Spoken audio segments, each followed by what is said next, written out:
안녕하세요. 독방연구소입니다. 이번 영상은 은퇴자분들이나 도심 생활에 지쳐있는 분들의 로망인 이 전원주택을 꿈꾸시는 분들을 위해서 이 전원 생활을 하기 전에 현실적으로 고려해야 될 부분을 준비했습니다. 이 무작정 전원주택의 장점만 생각하지 말고 이 전원 생활을 하면서 감수해야 할 이 단점들도 많은데요. 저희 고객분들 중에 은퇴자분들이나 도심 생활에 지쳐서 전원주택을 찾으시는 분들에게 저희가 집질, 토지나 전원주택을 구해드리는 경우가 많은데, 저는 항상 전원주택을 구하시는 분들에게 먼저 물어보는 게 있는데요. 왜 전원주택을 사려고 하시는지 먼저 질문을 드리면 거의 모든 분들이 이렇게 대답을 하세요. 이 전원주택에 사는 게 꿈이었다고, 이 도시 생활에 지쳐서 조용한 곳에 가서 행복하게 사는 게 꿈이었다고 말씀들을 많이 하시는데요.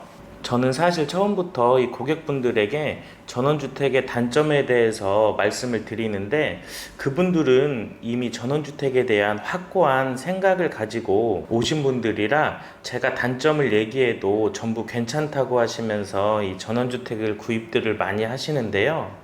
맞아요. 이렇게 조용하고 공기 좋고 이렇게 풍경 좋은 곳에 이 그림 같은 전원주택에 살면 정말 행복할 것 같은데, 실상 그렇지만도 않아요. 저희가 전원주택을 구해드린 이 고객분들을 보면 몇 년 살지 못하시고 다시 매물로 내놓으시는 분들이 정말 많으신데요. 얘기를 해보면 많은 분들이 하시는 말씀이, 처음에 몇 달 동안은 마음도 편안하고 마당에서 이렇게 지인들도 불러서 고기도 구워 먹고 정말 좋았는데, 가면 갈수록 오히려 힘들고 어쩌다 한 번씩 펜션처럼 놀러 가는 게 재밌지 매일 거기에 있으니까 지루하다고 하시면서 다시 시내 아파트로 오시는 경우가 많은데요.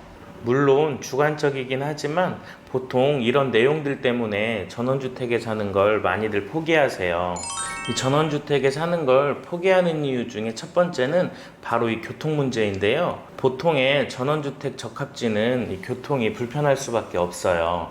이 외진 곳에 있기 때문에 버스가 근처까지 오지 않는 경우가 많고, 도시처럼 계속 버스가 있는 것도 아니고 하루에 몇 대, 한두 시간에 한 대씩 이렇게 오는 경우가 많은데요. 어른들이야 차가 있어서 괜찮겠지만 어린 자녀분들이 있다면 정말 불편할 수밖에 없어요. 물론 요즘에는 학교 자체에서 버스를 운영하기도 하는데, 이 외진 곳까지 버스가 안 들어오니까 부모님들이 등하교를 시켜줘야 될 수도 있으니까 이 교통 문제도 감수를 해야 되는 부분이고요. 이 두 번째는 편의시설인데요. 우리가 도시에서 당연하게 생각하던 24시간 편의점이나 마트, 병원 이런 게 멀리 떨어져 있으니까 굉장히 불편할 수밖에 없고요.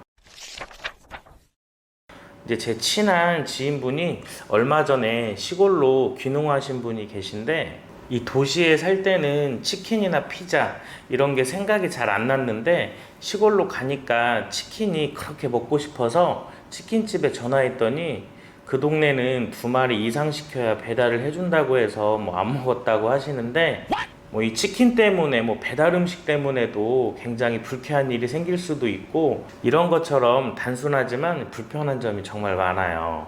참고하시고요. 정말 중요한 부분인데요. 바로 주택 관리나 이 비용에 대한 문제예요. 우리가 도시 아파트에 살 때는 관리사무소에서 보통 우리 집 현관 앞까지 청소나 수리나 이런 걸 전부 해주잖아요. 근데 이 시골의 전원주택에 살면 관리할 게 정말 많아요.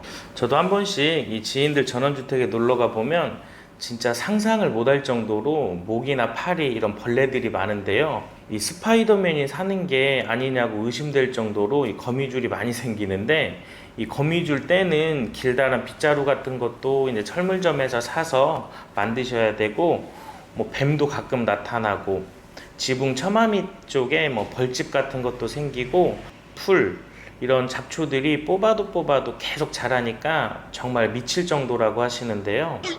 아까 그 치킨 때문에 서운하셨던 그분이 이 전원생활 시작할 때 개를 한 마리 키우는 게 로망이라고 해서 큰 개를 분양받아서 지금 키우고 계신데, 이 개한테 미안한 얘기지만 진짜 이놈의 똥을 엄청나게 싼다고 해요. 그리고 주변에 조경 관리들도 주기적으로 해줘야 되고, 이 평일에는 본업을 하고 주말에는 멋진 전원주택에서 쉬셔야 되는데 항상 일거리가 생기니까 도시에 살 때보다 더 힘들다고들 하세요. 그리고 전원주택에 살면 이 도시보다 여러 가지로 비용이 더 많이 들어가는데 특히 이 난방비예요. 도시에서는 도시가스로 저렴하게 난방을 하니까 큰 비용이 들어가진 않지만 이 시골은 도시가스가 안 들어오니까 보통 기름이나 LPG 이런 걸로 난방을 하니까 비용이 많이 들어가는데요. 이런 부분도 꼭 미리 인지를 하셔야 되고요. 그리고 가장 중요한 게 이 부분인데요. 요즘 도시의 아파트들 가격이 엄청나게 올라 있는데 이 전원주택 가격은 몇 년이 지나도 그대로인 경우가 많아요. 이 건물 노후화 때문에 감가상각이 돼서 이 주택 가격이 내가 산 금액보다 오히려 더 떨어지는 경우가 많이 있는데요. 요즘 아파트에 투자들을 많이 하시지만 이 전원주택에 투자하는 사람은 거의 없어요. 왜 그러냐면 전원주택 수요가 한정적이라 주택 가격이 비싸면 사람들이 굳이 사려고 안 하니까 그래요. 그러니까 이 전원주택을 매수하거나 지으실 때는 나중에 팔 때 비싸게 팔리지도 않고 시세 차익을 거의 내지 못할 수도 있다는 점을 꼭 미리 생각해 보시고 결정을 하시면 되겠고요. 이 행복한 전원 생활을 하기 위해서 한 가지 꼭 추천드릴 만한 게 있는데요.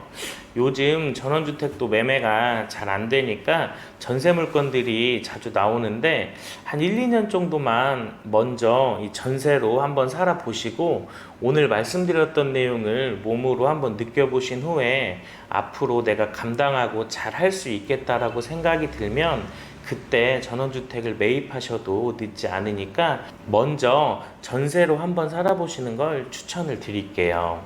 오늘 말씀드렸던 내용만 잘 생각해서 준비하시고 꿈이었던 전원생활이 후회 없는 정말 행복한 전원생활이 되시길 바라고요.